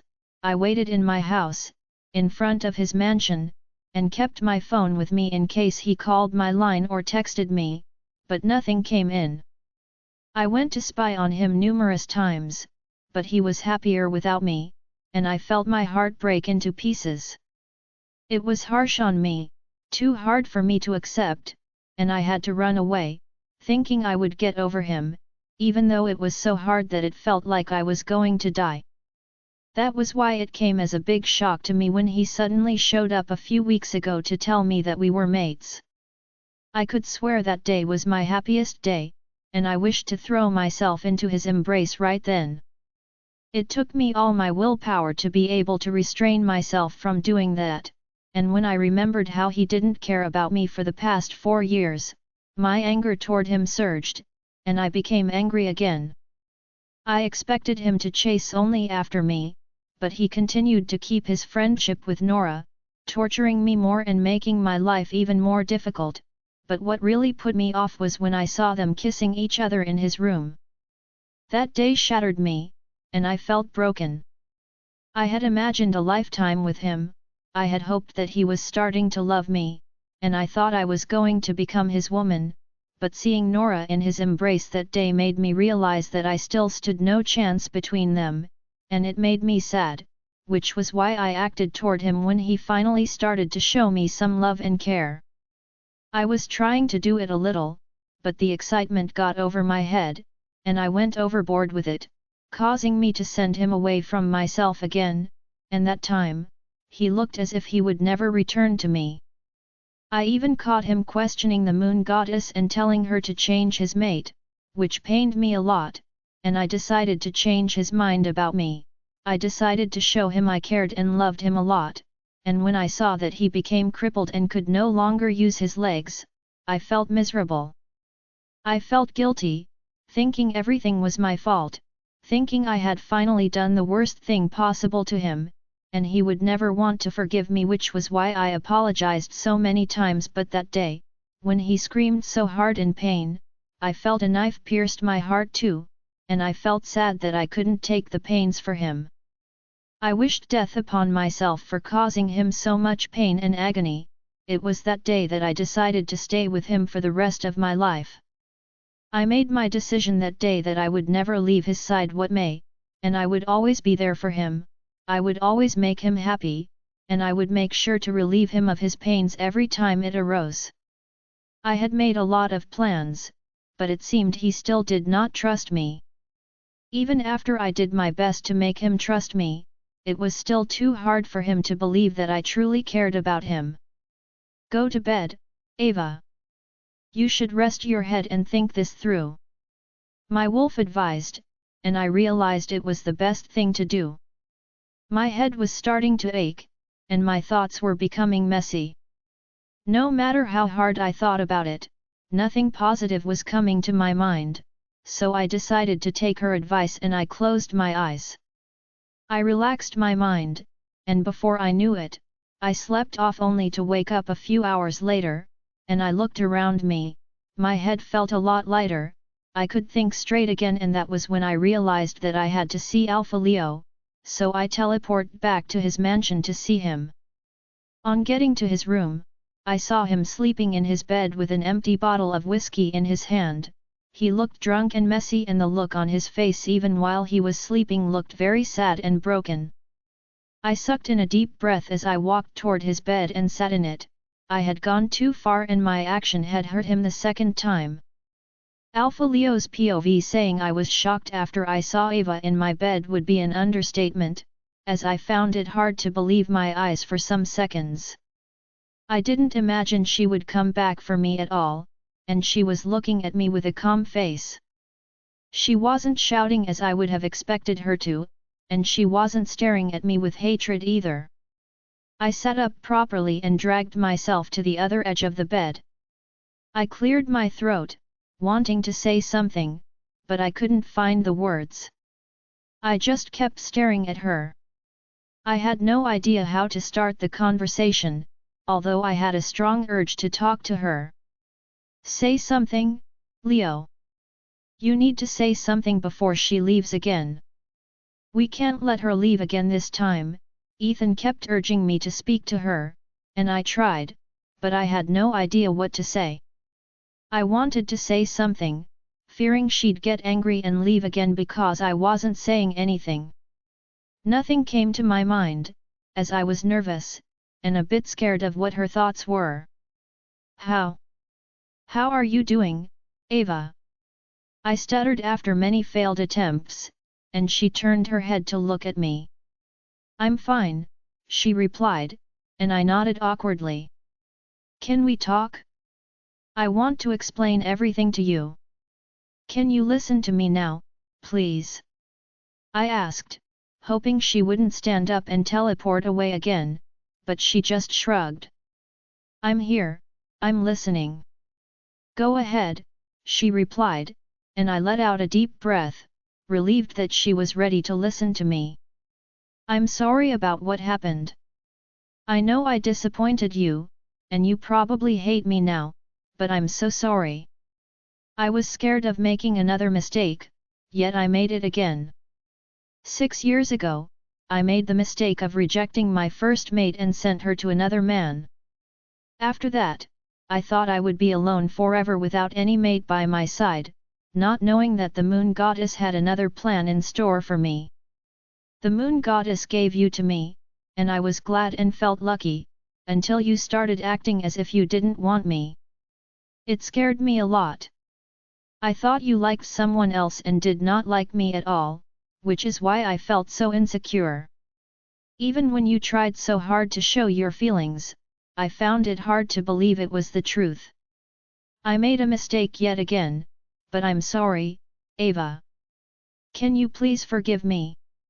I explained sincerely. I kept staring at her face as I explained everything to her, hoping she would believe me and forgive me for what I did to her. I regretted my actions already. It took her a while to finally open her mouth to say something after she stared at me for more than 5 minutes. I'm sorry too, she mumbled, and my eyes widened. Why was she apologizing to me? I was about to ask her when she let out a deep breath and lowered her eyes. It was my fault. You came to me to accept me back, but I acted like a person I wasn't. I made you see me as a bad person and did a lot of things to frustrate you. I'm not like that. The person you saw then wasn't me. I am not like that. I was just jealous. You see, you are the only man I've ever loved in my life, and I've always wanted to be with you. But I realized you liked someone else, and it broke me. The pain was too much for me to bear, but I still wanted to stay by your side, and the frustration kept pushing me to misbehave. I'm deeply sorry, and I want you to know that I might be anything but a bad woman. I love you, Alpha Leo. She confessed amidst her apology and explanation, shocking me and leaving me in disbelief for a while as I tried to process what she said. I was about to reply to her when she lowered her eyes and sucked in a deep breath. I know it won't be that easy to forgive me because I've messed up so many times, she mumbled and stood up from the bed. She bent her knees and was about to kneel when I grabbed her hand and helped her sit back in bed. Don't do that, I said to her, and she raised her eyes to look at me. I'm very sorry. Can you forgive me, please? She asked, and I sighed. Enough with all these apologies. We should stop apologizing to each other and instead do something to make our relationship work. We should plan out our lives together and make sure this relationship works out for us, I suggested, and she nodded her head with a big smile on her face. I will try my best to earn your trust again. I promise, she said boldly, and I let out a deep breath. About love, I want you to know that I love you and I trust you a lot. After all, you are my mate, and the moon goddess must have brought us together for a reason. I don't know why you haven't realized my feelings toward you yet, but I want you to know that I love and cherish you a lot. You are my woman and the one I love. I trust you a lot too, I said to her, and that was the absolute truth. I had fallen in love with her, and I realized that I trusted her too. I was only looking for a reason to deny my feelings toward her. Her eyes widened, she gasped, and before I knew it, she wrapped her arms around my neck and hugged me tightly. I happily responded and hugged her back. We were in each other's embrace for a while until we heard a knock on the door, and we had to part. Come in, I said, as I already knew it was one of the maids. Alpha Leo, food is ready. Should we bring it upstairs, or will you come down to eat? The maid asked with her head bowed and unable to look at me. I looked at Ava, who was just staring at me without saying a word, and I smiled. We will come downstairs, I said to the maid, who finally raised her head and smiled. Okay, she said, bowed, and left the room. Let's go and eat. Will you come downstairs with me, or should I tell them to bring your food here? I asked her, and she smiled. I'm going everywhere you go. I won't leave your side, she replied, and we both laughed. We both got downstairs, and in the dining room were my mother, Madison, Nora, and Julius. They noticed our presence the moment we got there, and they all turned their heads to look at us.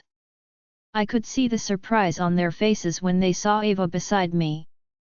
Well, we were walking hand in hand, indicating that things were fine between us already, and I knew they would want to hear the details later.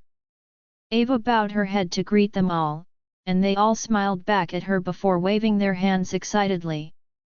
My seat was the biggest in the dining, so I walked over and sat there while Ava sat down on the empty seat beside me, and we all started eating in harmony. We continued eating happily until Nora cleared her throat to attract our attention. "Are you okay now?" she asked, staring at Ava, who nodded her head with a sweet smile on her face.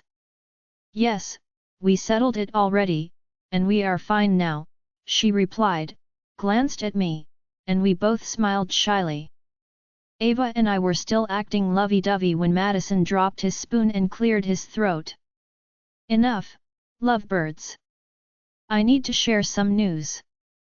There is something I must tell you guys," he said, and we all looked at each other in confusion. But whatever it was that he wanted to tell us, I knew Nora already knew about it, as she was blushing non-stop the moment Madison spoke up.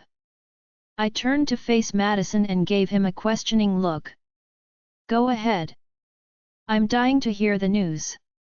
"You look so excited," I said to him, and he chuckled. "Of course, I'm so excited. The news is that Nora and I have decided to renew our vows. We want to get married again and start a fresh life together," he announced, and my eyes widened. It was a brilliant decision, and I loved it. "This is great, congrats, man." I cheered as I winked at him, and we both laughed. I turned to look at Ava and smiled. I stood up from my seat and walked over to her side. "Ava, dear," I called, and she hummed in reply as she stared at me with a smile on her face, and I got on my knees. I brought out the ring and presented it to her. "Will you marry me?" I asked, but she didn't let me finish my words before she said yes, and I smiled happily. Good news everywhere. I'm suggesting that we do the wedding on the same day. What do you guys think? Nora asked. Writer's POV. It was the wedding day. Alpha Leo and Lord Madison were both standing at the altar waiting for their brides. The two were dressed in fitted suits that made them look dashing and even more handsome than they always were. The vibes they were giving off were so mighty that many men would be jealous of them, and their good looks complemented the setting well enough. A few minutes later, the two dazzling angels that everyone had been waiting for finally showed up with their flowers in their hands and some people following behind them, throwing flowers and helping them with their long white gowns that made them look like angels. The two beauties walked over to the altar amidst the claps and cheers from the audience that put a big smile on their faces. Congratulations! It's your happy day. We are so happy for you. Congratulations! The people who came to celebrate for them cheered them up excitedly as they walked gorgeously to the altar, where they met their lovers and stood beside them. You are here, Madison said to Nora, and they both smiled at each other before they turned to face the audience while Alpha Leo and Ava did the same. The wedding procession continued smoothly, and they all exchanged vows. They put rings in each other's hands. Can I kiss you now? Alpha Leo asked Ava with a smile on his face. Kiss? You can take me for all I care. You own me now. She replied excitedly, and without waiting for Alpha Leo to take the lead, she pulled him in and captured his lips with hers, creating cheers and laughter from the audience who couldn't stop laughing and clapping for them. The kiss went on for a while, and it took the host to call them apart before they both pulled apart, and the wedding continued for a while longer and later ended after a while. After the wedding, they all drove down to the reception venue where the real party started, and everyone enjoyed themselves. It was a wedding celebration of two powerful and known men. A lot of people came even though they invited a few, and a lot of things were done for them too. It was the biggest wedding in town, it was so grand that it became the talk of the world, and the reception people were much more than those that attended the wedding. Ava and Nora were feeling on top of the world as they watched people walk up to them to congratulate them and give them their blessings. It was great and satisfying to them until Cynthia walked over to Ava and bowed a little. "Congratulations on your wedding," she said to both Ava and Alpha Leo with a big smile on her face, and Alpha Leo smiled back at her. "Thank you so much, Cynthia. Thanks for coming to our wedding, you must have been very busy. Many paragraphs are missing," he said, and Cynthia lowered her head a little, but her smile never left her face. Ava looked at her and sighed, "Miss Cynthia, about what happened then, I'm so sorry. I misbehaved toward you then, and I haven't been able to apologize to you at all, I'm so sorry." She apologized sincerely and Cynthia shook her head, "Don't worry about that, it's okay. I can understand how you felt then, and I'm glad you two finally made it here. It's your wedding day, don't be so apologetic, and let's dance to this tune of happiness," Cynthia said, causing Ava and Alpha Leo to laugh happily. The reception continued, and only after long hours did the celebrants decide to leave for home. "We will be leaving first," Alpha Leo and Ava said to Lord Madison and Nora, who nodded their heads as they were still attending to guests and couldn't leave yet. Alpha Leo and Ava entered his room the moment they got home and a smile bloomed on their faces when they saw the decoration that was done to their room, and they knew it was the work of Nora. There were roses everywhere and the bed was beautifully and romantically decorated, giving them that romantic vibe they needed to start the night on a sweet level. Alpha Leo and Ava turned to face each other and they both laughed. "I should go and freshen up first. This whole thing is making me hot," she said in a naughty way before she laughed again and quickly entered the bathroom, locking the door behind her, while Alpha Leo walked over to the bed and sat on it. He opened his drawer and brought out a package, which he opened, revealing the sparkling gold bracelet that was inside. "That's the gift, right?" Ethan asked, and Alpha Leo nodded his head, "Yes, it's for her," he replied excitedly and dropped the package on the bed. "Are you nervous?" Ethan asked again, and Alpha Leo frowned. "About what?" he asked. "It's your first time with Ava, you've never done anything with her before, you are nervous, right?" he asked and Alpha Leo's eyes twitched, his cheeks turned beet red, but he still shook his head. I'm not nervous at all.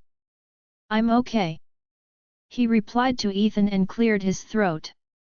"I don't think so at all, your hands are trembling, and your legs keep shaking," Ethan pointed out, and that was when Alpha Leo realized that the things that Ethan said were true, and he felt a bit embarrassed as he tried to control himself.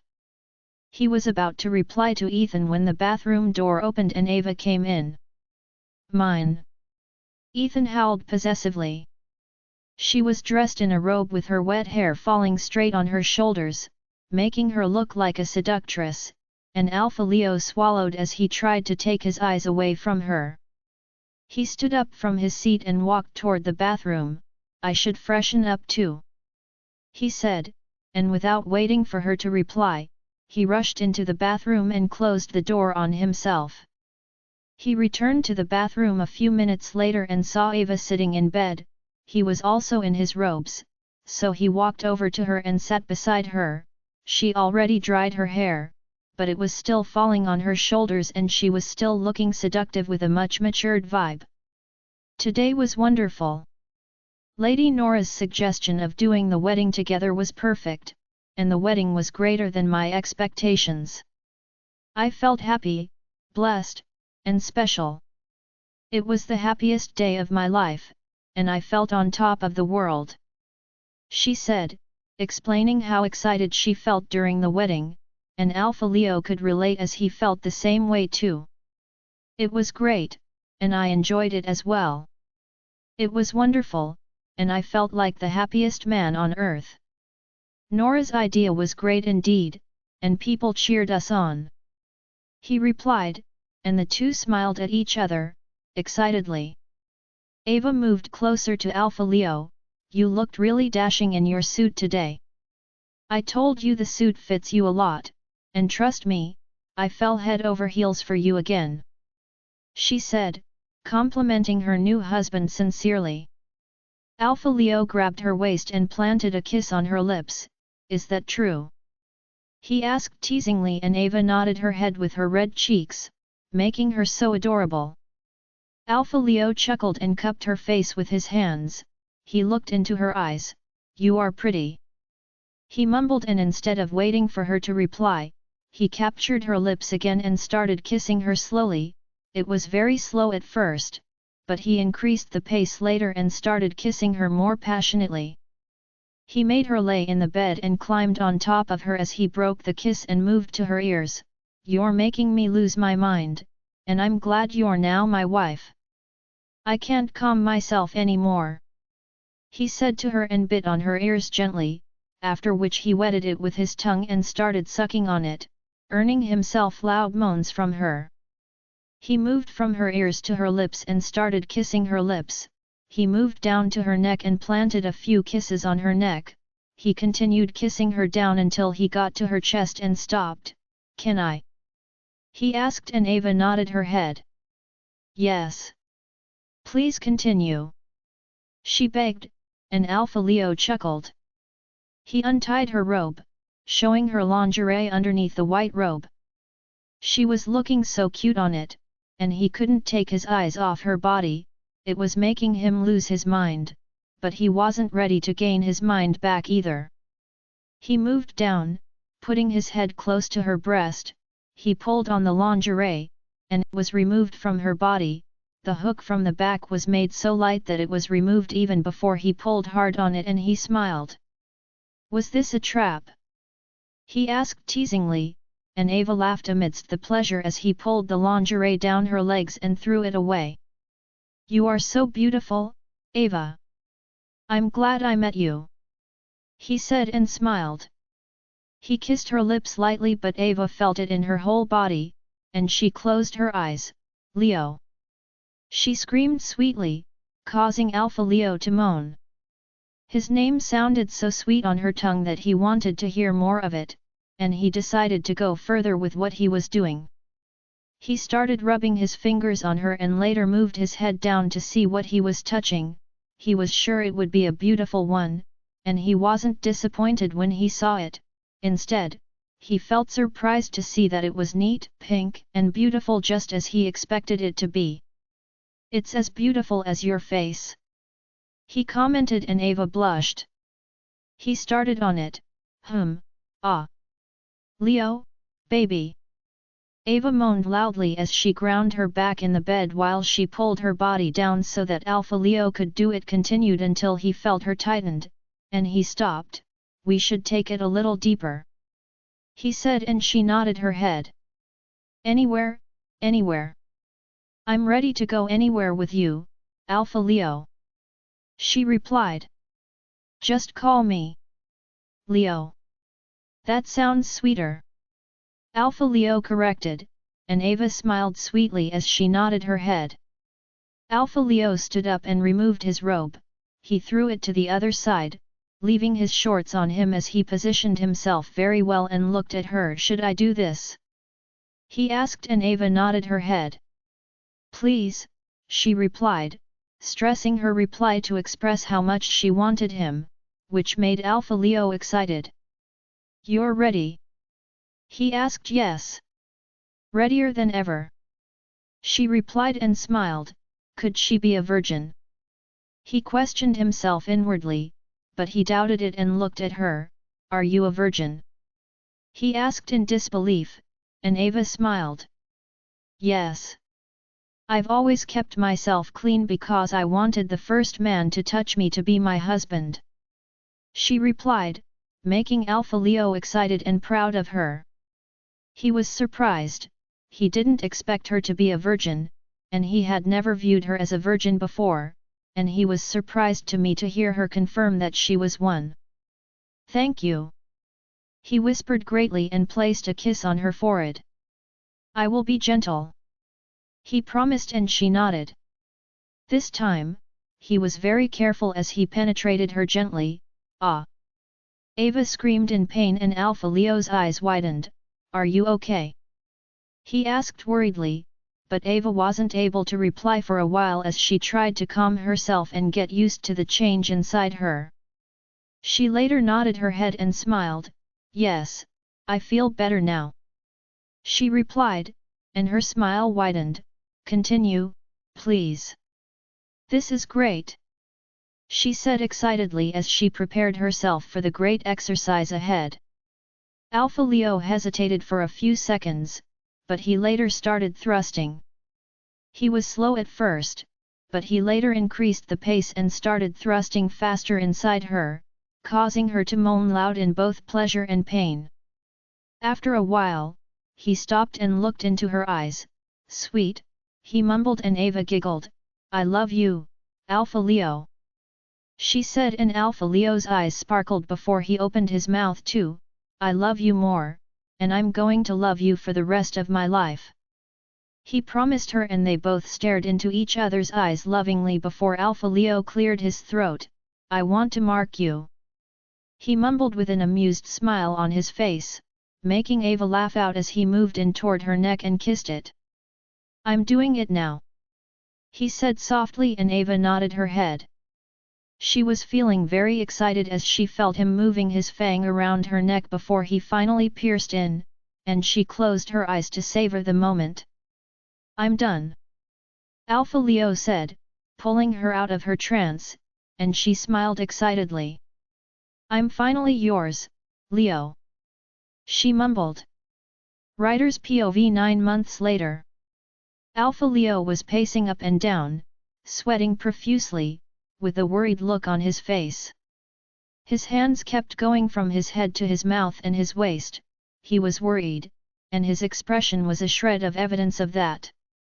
You need to calm down. She will be all right, Lord Madison tried comforting him. He wanted to sit down, but he shook his head and sat up. You can't keep pacing around like this, you need to calm down, he said again, but Alpha Leo shook his head. I can't calm down. You can't understand, Madison, he said with a concerned voice, and continued pacing around without bothering to stop at all. Lord Madison lowered his head and sucked in a deep breath. I know, he said as he raised his head and walked over to Alpha Leo. I know I wasn't there when Nora was giving birth to Julius, and I can't understand what you are feeling right now, but I want you to know that Ava will be fine. Nora is there, taking care of her, and you know how competent she is. She will take care of any problem that might arise, and Ava is strong too. Ava is a very strong woman, I don't think she will want you to worry this much about her, really, Lord Madison explained as he put his hand on Alpha Leo's shoulder to stop him from pacing around, and Alpha Leo faced him. His eyes were filled with concern, and his lips kept trembling as he looked at Lord Madison. Can I go in to see her? I want to see her. My mind is not at rest like this, but I know I will feel better if I'm beside her, he suggested, but Lord Madison shook his head. You can't do that. You should let her call you first, and I'm sure she will do that when she needs you around. You can't go in there without her priority, he advised, and Alpha Leo groaned. Then, what can I do? Why can't I do anything for her at all? I can't just keep standing here while my wife is laboring in there all day like this.